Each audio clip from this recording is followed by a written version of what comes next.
Hey friends, welcome back to my channel. My name is Trisha. This is my YouTube channel, 3L Threads, where we talk about the things that I'm into, mostly cross-stitching crafts, and today is Sunday, January 14th. Thank you for joining me with another On Sundays We Sin.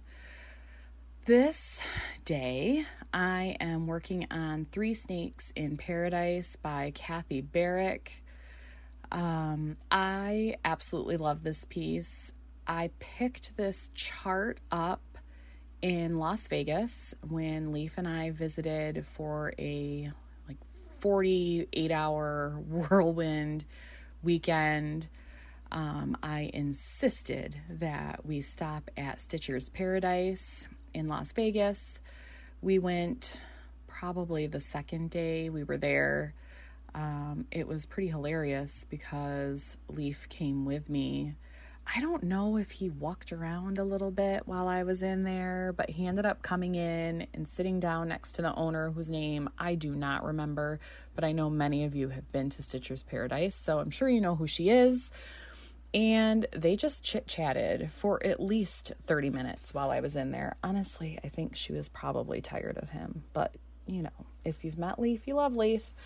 So I picked up this chart and decided I'm in Vegas. I'm going to splurge. This was early on in my stitching career. This was probably 2015, 2016. And I purchased the NPI silks for this chart as well.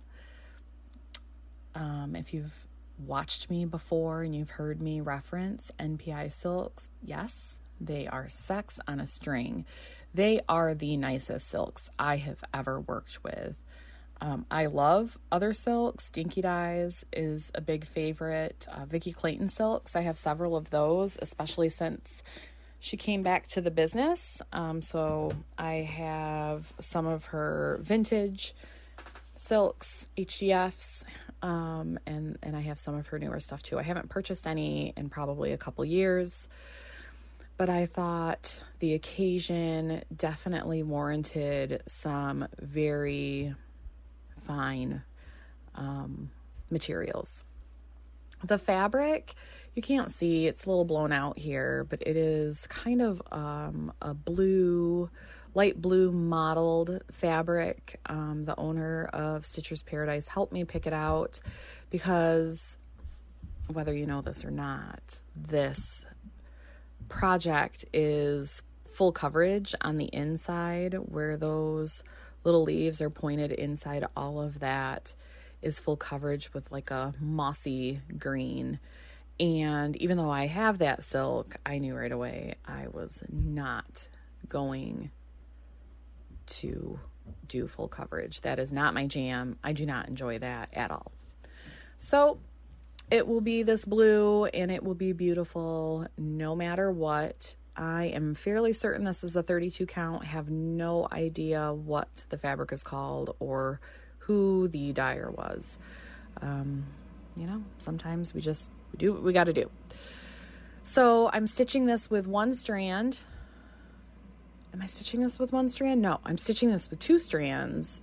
2 strands of silk over 2 threads of the fabric. So 2 over 2 on, 32 count. It is beautiful. And I was so excited to pull this one back out. I haven't worked on it in quite a long time. And what better time to work on this beautiful Adam and Eve project than on a Sunday where we sin. I think that I know that I am way overdue for a floss tube update.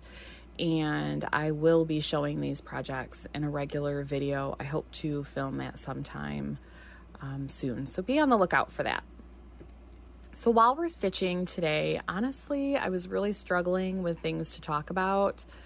Not much has happened this week. I even asked Leaf, what should I talk about? He was zero help. He's actually upstairs, napping on the couch, watching football with his eyes closed.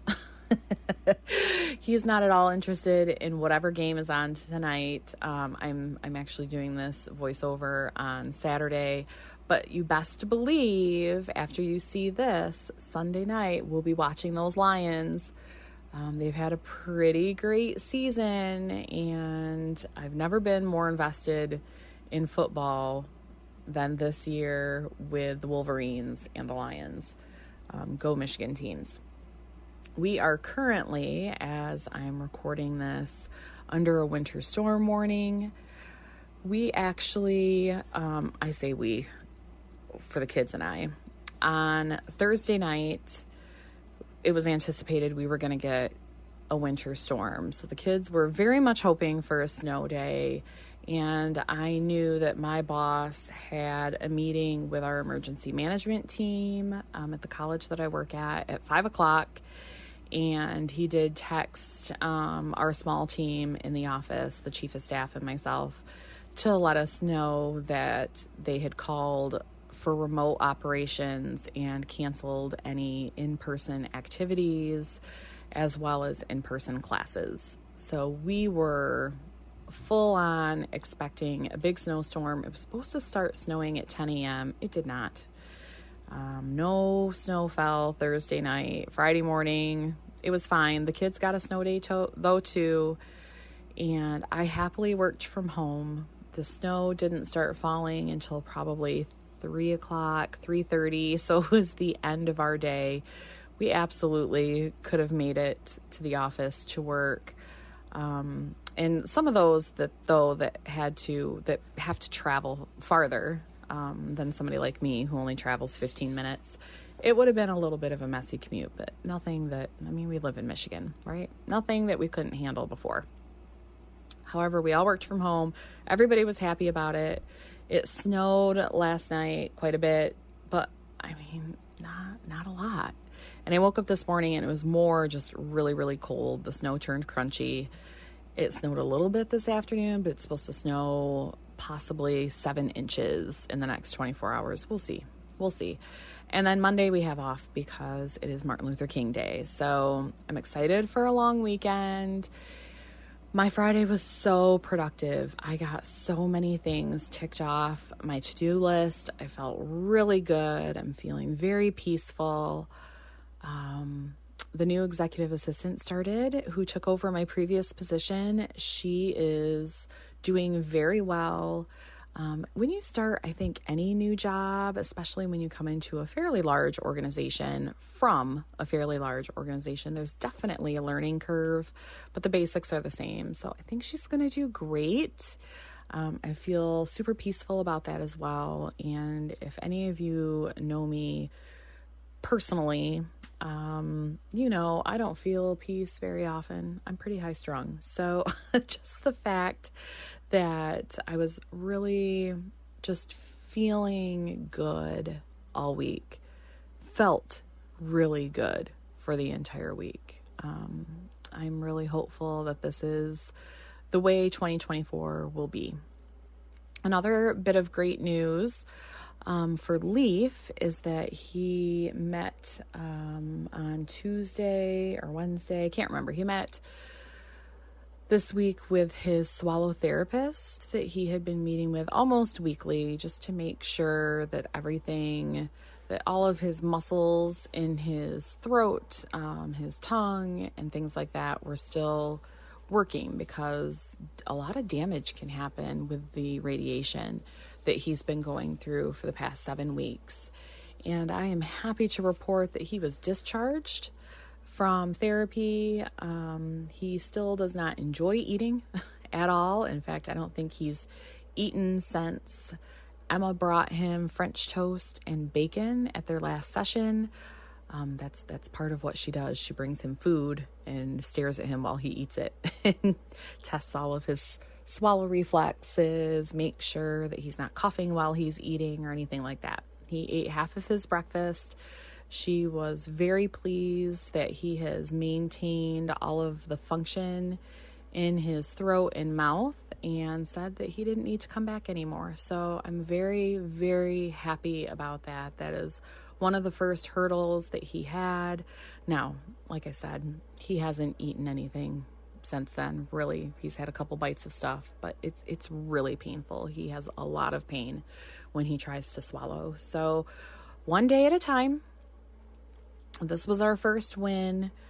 He meets with his, well, we both will go. On Monday, we meet with medical oncology, and on Tuesday, we meet with the nutritionist and radiation oncology for a symptom check.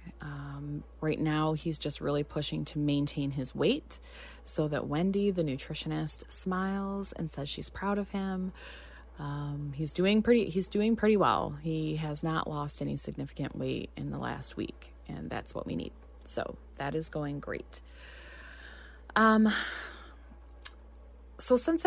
other than those updates, since I didn't have a whole lot to talk about, I decided to do one of those interesting get to know me questions. Do you remember, all of you OG floss tube watchers, that get to know me tag or Stitchers tag? I can't remember what it was called.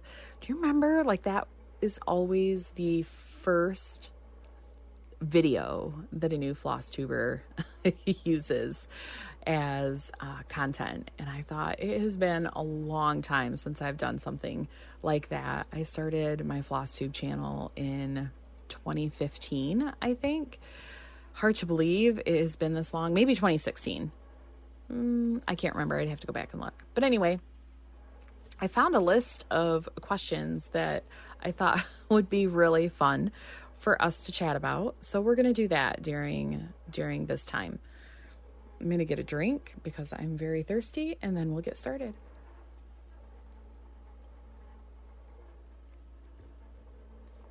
I'm sipping on a sparkling ice classic lemonade. I think I opened it a week ago. I really need to finish it, right? I do. Hopefully whatever you are sipping on is delicious. I could really go for a cup of coffee right now, but it's almost 7:00 p.m., so that would be a bad idea. However, I'd probably get some stitching done today if I drink some coffee. Maybe I'll do that. Okay. Question number 1. If you could eat one food for the rest of your life, what would it be? That's a hard one. I think I'll go with a cuisine and say Mexican food. I can't even think of just one item, but if it was a cuisine, Mexican, because you can get a lot of protein in, a lot of carbs. You got your cheese, you got your sauces, you got your veggies from your salsa or your pico, you've got chips. You can use any type of meat in Mexican cuisine. So I think Mexican. You can spice it up, you spice it down. Sounds great to me. Question 2. If you could choose to be one character, who would you be? One character out of what? That's a hard one. Maybe somebody out of Greek mythology. Have you all seen, I think it's on Disney Plus. So you've only seen it if you have Disney Plus and you're into this kind of thing. But there is a Percy Jackson series. I have not read the books. I know that there have been movies. I have not watched the movies. But Leif and I started watching the series, and I am super into it. I wouldn't choose Medusa because she dies. So yeah, that would be bad. And we also watched a terrible movie last night, and I don't remember what it was called, but it was about Athena, and she was getting cosmos powers, and there was a Pegasus Knight that was supposed to protect her. I don't really want to be the goddess of war, though. That seems bad. Probably, what is the name of, like, Mother Earth? I'd want to be her. Who's that? Can't remember. You're probably screaming it out. That's who I would want to be. Gaia, Mother Earth. I don't know much about her, but that sounds like something I would do. I would be the Mother Earth type person. Number 3, if you won the lottery, what would you do with the money? honestly, it depends on how much we won in the lottery. Leaf and I love to have this discussion. We have talked about winning the lottery more times than I can count. Gotta say, you have to play to win, and we don't play. Very, very rarely do we play, because, your chances increased exponentially with your first ticket, and then it's all downhill from there. So we have said, it's like, what would be the first things you would do if you won the lottery? You hire an accountant and you hire a lawyer. Maybe not in that order. For sure. You need to make sure you've got somebody that you can trust with your money. Who that would be, I don't know, because if you go into anywhere and say, I just won, $50 million, it's like, oh boy, it's very, very scary to think about. We would set up trusts for our children. We would pay off any debts of our parents. I would probably pay off, like if my cousin had any debt, we would probably pay off whatever her debt is because we love her so much. Though I don't think she probably has a lot, but we'd throw some her way for sure. I would give money to my previous boss. One of her dreams is to start a school in a third world country. I don't know if she's picked the place, but that's just really what she wants to do. So I would definitely throw some cash at that. We would find some charitable organizations to donate money to. Yes, we would buy a new house for sure.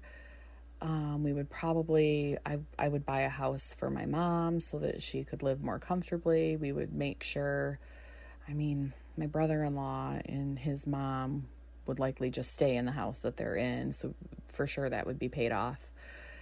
And we would probably invest, and just really set ourselves up with retirement. I can tell you what we would not do immediately. We would not quit our jobs.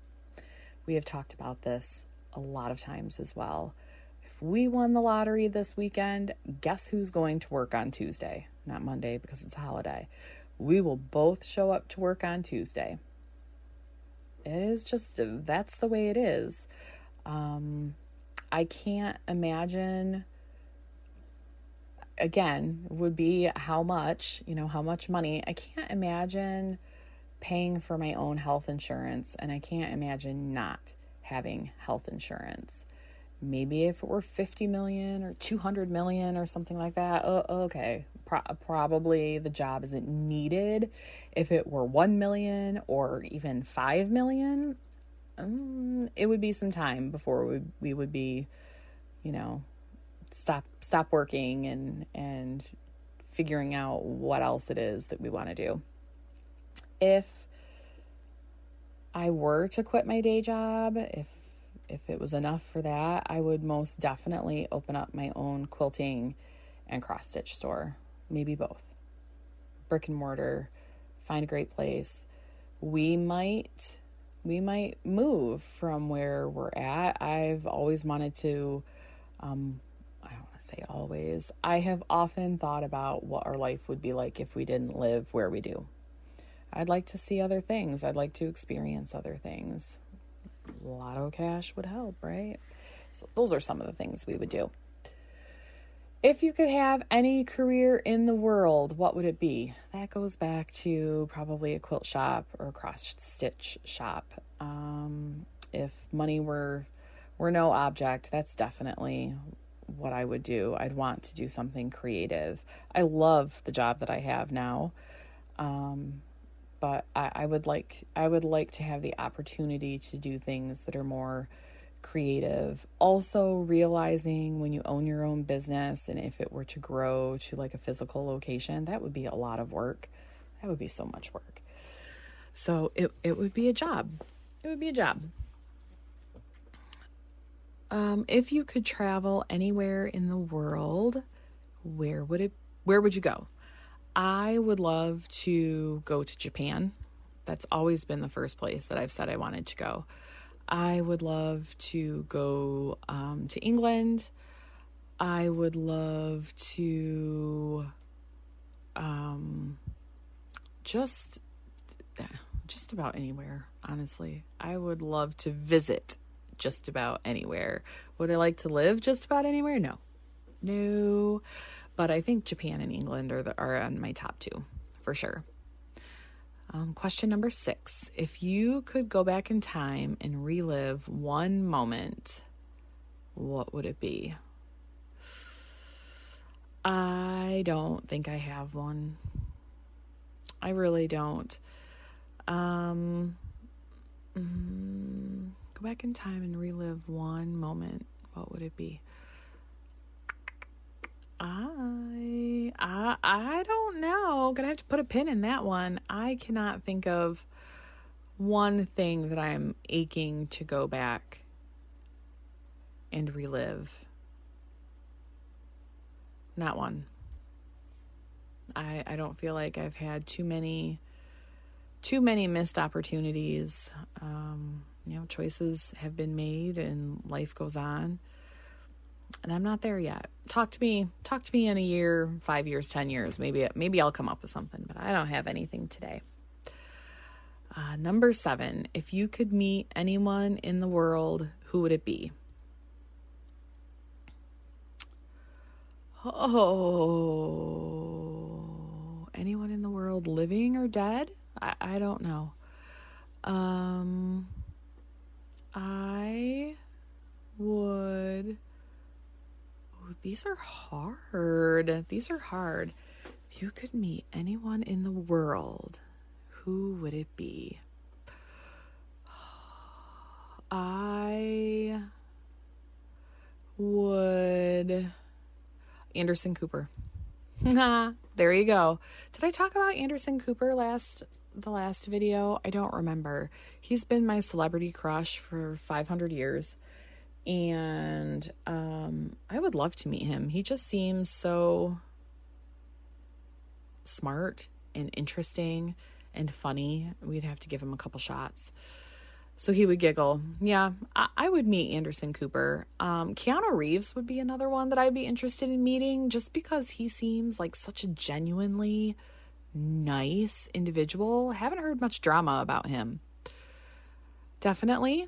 And those are celebrities. Let me see if I can get somebody a little more meaningful. No, I'm gonna make it superficial. Those are my two. Number 8. If you could have any superpower, what would it be? I feel like Leaf and I have talked about this too. I think time travel. Time travel would be pretty cool if that counts as a superpower. You'd have to be careful, I'm sure. I've watched just enough time travel shows to know that, you couldn't be seen, or you would change the future or change history, or would it be history if you were in it? Probably not. I think time travel would be pretty cool. I'll stick with that. Do you believe in extraterrestrial life?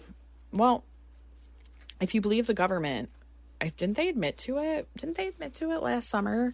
And everybody was like, meh.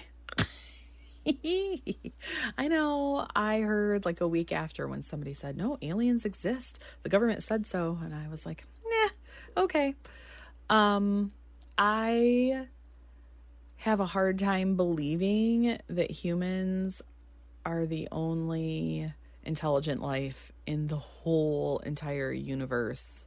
Galaxy. I don't know which one is bigger, universe or galaxy or space. I cannot believe that we are that we are the most evolved, and that this is ascension right here. That seems really bizarre to me. So sure, I believe in extraterrestrial life. Absolutely. I can't believe that we're the only ones. Now, will we ever meet these extraterrestrial beings? I don't know. But I don't believe we're the only thing. I just can't. Number 10. Do you believe in ghosts? I believe that I haven't ever seen a ghost that I'm aware of.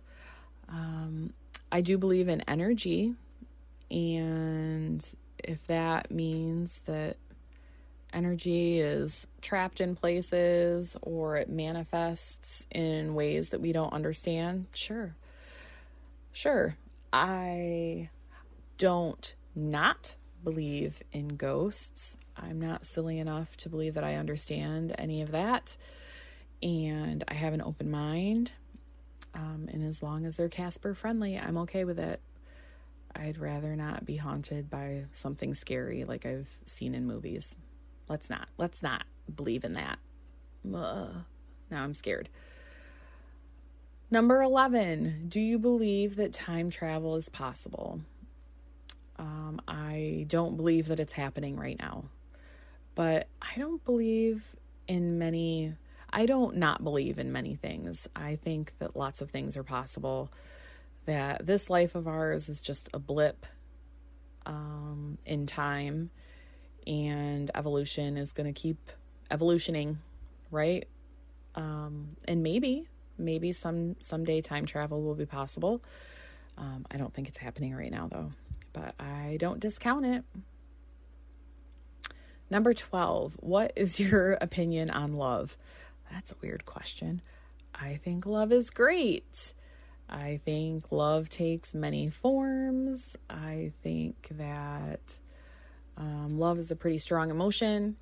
And if we as people are lucky enough to love and be loved, no matter what that is, the love of your pet, the love of your partner, the love of your friends, the love of your coworkers, I think all of those things are absolutely amazing. And I firmly believe that every person needs love, for sure, on some level.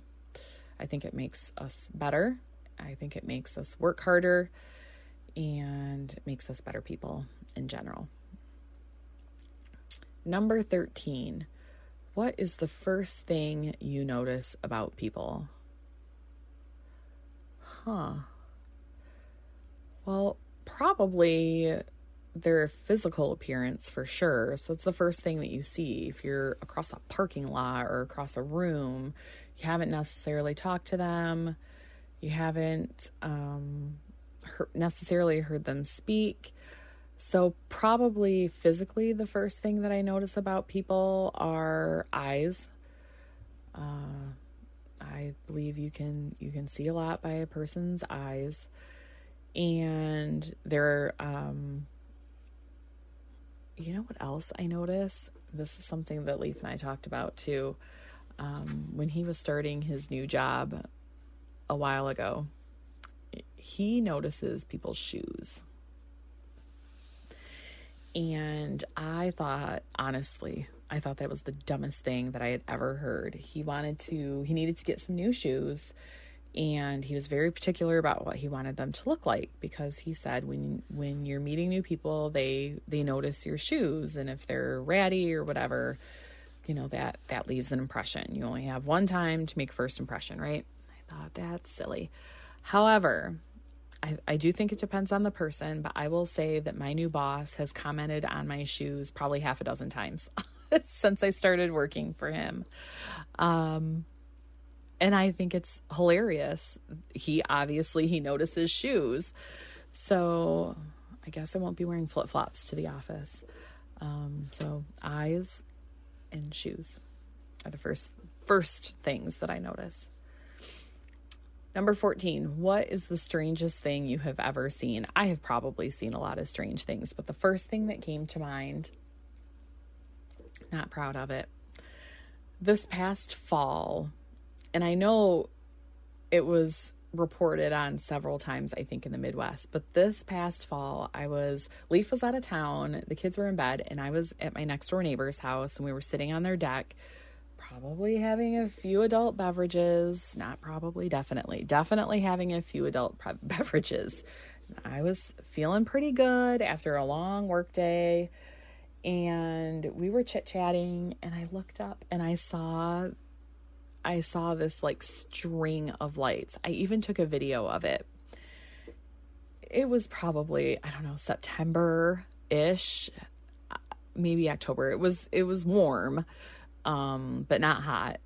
And I remember saying, and I knew it wasn't, like, don't get me wrong, I knew it wasn't. I was like, oh my gosh, it's Santa. It was just this little string of lights, probably like 8, 9, maybe 10 of them going across the sky. They were going pretty fast. And I was like, what is that? Oh my God, I had never seen anything like it before. Never.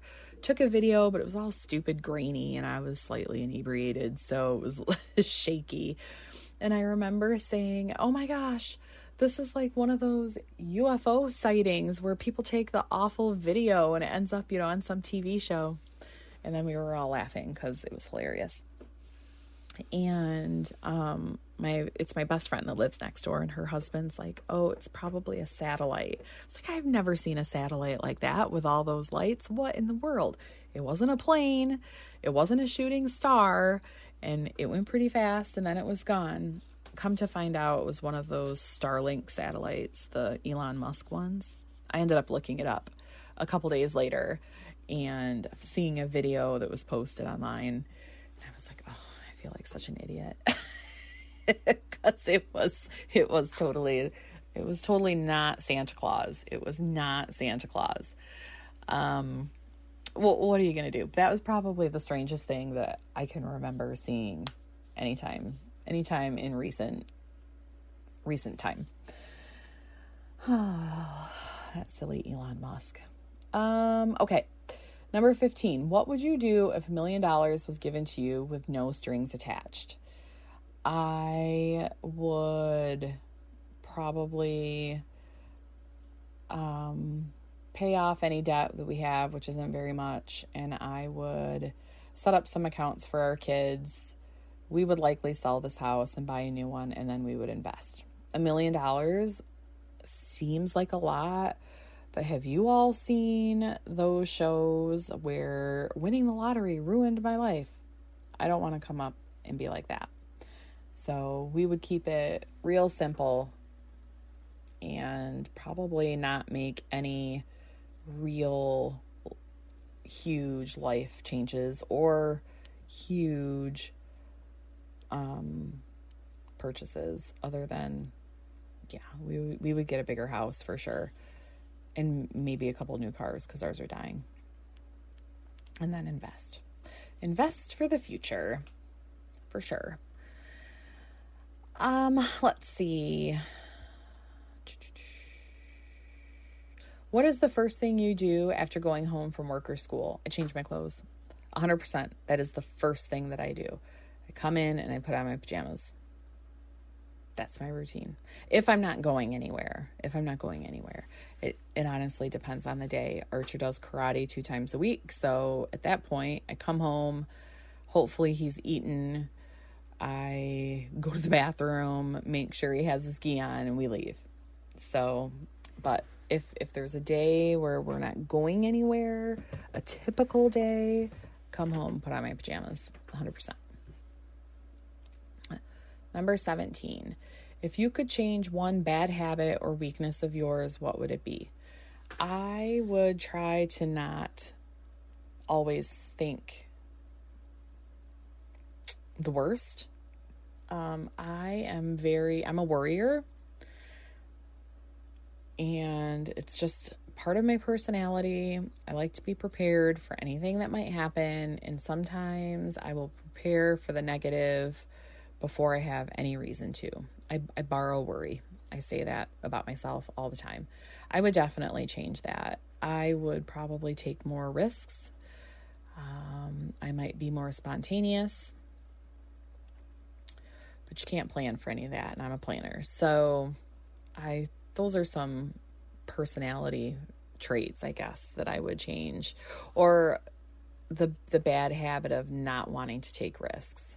I would do that more if I were comfortable doing so, which I'm not. So we'll work on that. Lots of time. Number 18, if you could tell your younger self one piece of advice, what would it be? It would be to take risks. It honestly would. If I could get deep here for a second, I have spent the majority of my life, especially early adulthood, in my 20s and 30s, making decisions based on other people around me and what they would think. I would do more when I was younger. I would take more opportunities to see more things. I might move. Of course, then I wouldn't have the life that I have right now, and my life is pretty good. But I would definitely not make decisions based on what other people think. That's definitely something that I would tell my younger self. Go for it. You have only got one life. You should live it, and you should not have any regrets. Number 19, what is something you are passionate about, but only some people know about it? I'm passionate about YouTube, and very few people know about it. I love this platform. I love making videos and sharing things with all of you. I like our community, but I don't tell any people in my real life. I have had friends, in real life friends, IRL friends who have stumbled across my YouTube channel, and I'm always super embarrassed about it. I think it's a little bit of vulnerability that I wasn't really willing to share, but did inadvertently. Nobody at work, as far as I know, nobody at work has found my YouTube channel, but I have absolutely friends that have found it. A couple family members have stumbled across it, and it's a little weird. It's a little weird, but we just keep it moving. What are you going to do? They love me no matter what, right? Right. Number 20, what is a decision you regret making? Kind of to go back with what I could tell my younger self. I regret not moving out of my home when I graduated high school or when I was in college. I wish I would have experienced living on my own before I got divorced from my first husband. I moved straight out of my mom's house in with my eldest dad when we got married. And I don't think that was the best choice. I should have spent some time getting to know me. And so I really didn't have that opportunity until we divorced. And that was not great. Now, when we separated and I got my own place for the first time, it was amazing. The freedom that I felt was fantastic. I was paying my own bills. I was coming and going as I pleased. I was hanging out with friends. I did my 20s, what most people would do in their early 20s with the partying and staying out late and hanging out with your friends. I did that all in my 30s. Well, it was late 20s. I did it all in my late 20s. I regret not having those experiences earlier. Definitely. But again, I love the life that I have. So what can you say, right? What can you say about it? Not a lot. Okay. We have got, I lost my place. It's okay. I'll get there. What is your biggest fear? Number 21.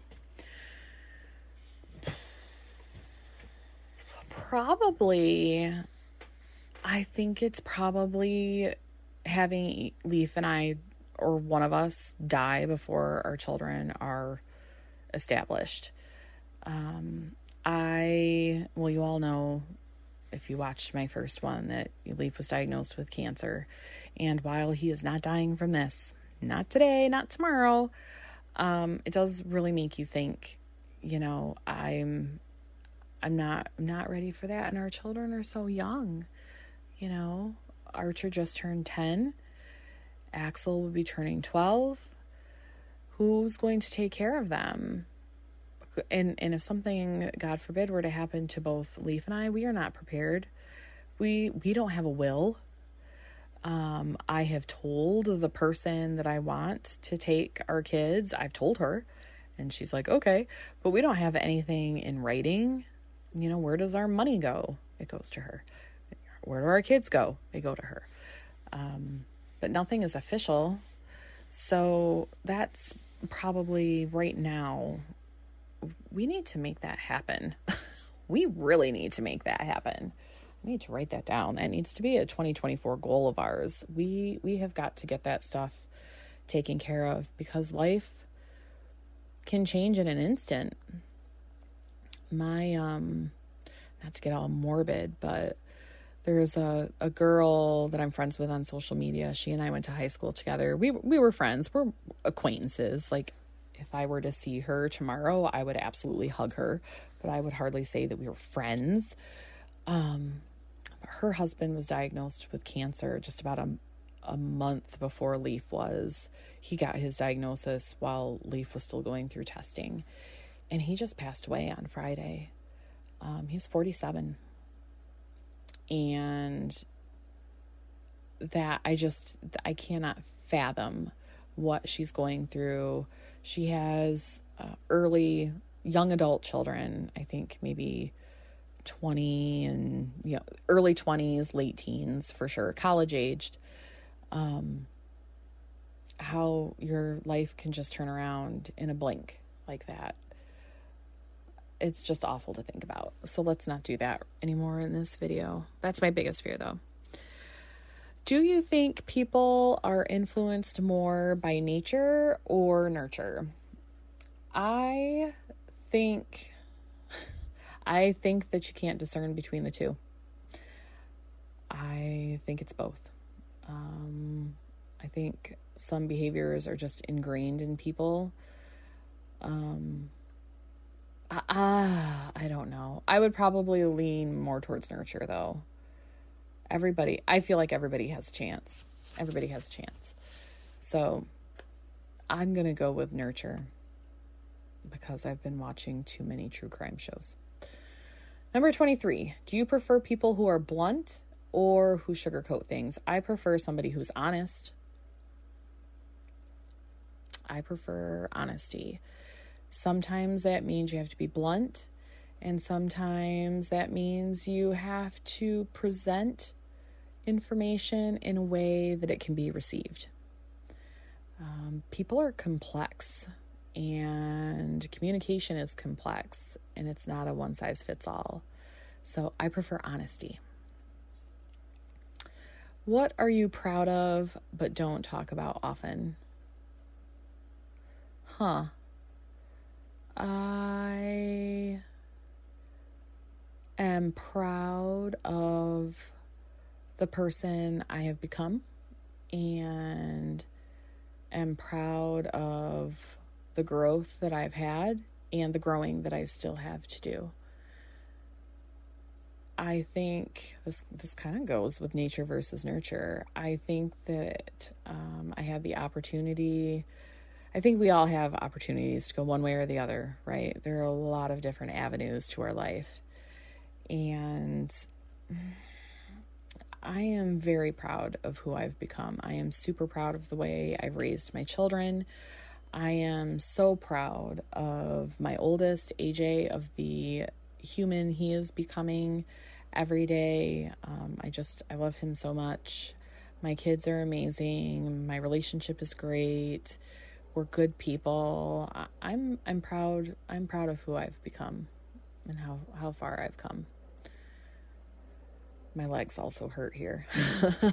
I'm getting tired of stitching now. Got to finish off this thread before we finish. Let's see. Number 25. I don't know if I'm going to make it through all 30 before we end here. Number 25. Who is the first person you call when you have good or bad news? Well, probably my husband first.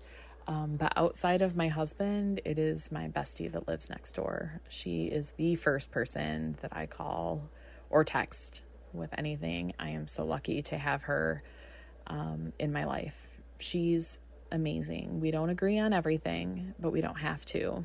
I'm very lucky to have her in my life. Number 26, what is the best advice you have ever received? I can tell you a recent bit of advice I got from a coworker, and it is when I was super duper stressed out. It was probably back in November. I was just anxiety, all-time high. I was burnout. I was doing poorly. I felt like I was doing poorly at my job. I was not supporting I wasn't supporting my boss or my previous boss to my full potential because I was really torn between the two of them, not to mention all the family stuff we were doing. And he said to me, you know what? What we do here isn't brain surgery. Nobody is going to die. And I immediately felt this wave of relief come over me when he said that. And I think he said it in an IM. Like, he didn't say it to my face. He sent me a message asking how I was. And I just told him, this is terrible. And I think I'm going to get fired. I remember it so clearly. I didn't really think I was going to get fired, but that's how it felt. None of this is brain surgery. That's not what we do here. So take a beat. Take a beat. You're going to be just fine. This is all going to be fine. Don't worry about it. That was amazing. I will never forget that. I will never forget that from him. I'm forever grateful for that just little nugget. Last question. I've got to hurry. What is your favorite emoji? What a great one to end on. My favorite emoji in my phone is the melty face. That is the one that I use quite a bit when I'm just like, yep, this is how life is. Melty face. It's very versatile. I love it. So I think that's it. That's all I could get to. We missed a couple, but that's okay. So I hope you all are having an amazing Sunday. I hope that if you are in the Midwest, you are safe and warm and stitching with a nice drink of choice in your hand, whatever that is. Thanks again for spending another Sunday with me as I work on an Adam and Eve piece. I am enjoying this so much. Like I said earlier, I hope to update with a floss tube really soon. I've got so much to show, stuff that's like a year old. I have a whole bag full of finishes that I had sent out for finishing that I have never shown. And they're still in the bag because I can't display them because I haven't shown them on floss tube. Isn't that funny? We are hilarious. We are hilarious. All right, friends, here we are. I've got part of a deer, 3 snakes in paradise. This was so much fun. Hope to see you next week. All right. Stay safe. Bye-bye.